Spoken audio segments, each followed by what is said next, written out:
కోయ భాష టాపిక్ 2లో మనము వరుసలు నేర్చుకుందాం. అంటే ఎవరిని ఏ బంధంతో పిలవాలి అనేది నేర్చుకుందాం. యవ్వ అమ్మ, ఇయ్య నాన్న, పోయి అత్త,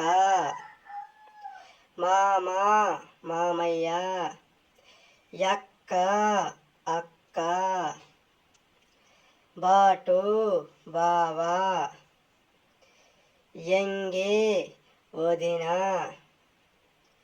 దాదా అన్నయ్య, అమ్మ నానమ్మ, దాదు ముత్తన్న, మర్రు కొడుకు,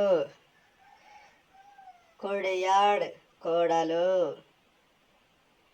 ఆండి అల్లుడు,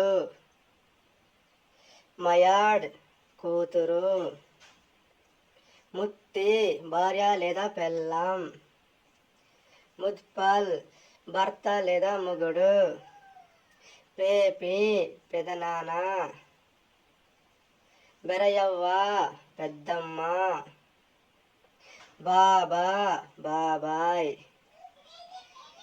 చిన్నయవ్వ పిన్ని, కాకు అమ్మమ్మ, తమ్మల్ తమ్ముడు, ఏలాడ్ చెల్లి, ఏండాడ్ మరదలు, ఏరోండ్ బామర్ది. వర్తమాన కాలంలో బంధాన్ని పిలిచేటప్పుడు వీడియోలో కనబడుతున్న విధంగా పిలవాలి.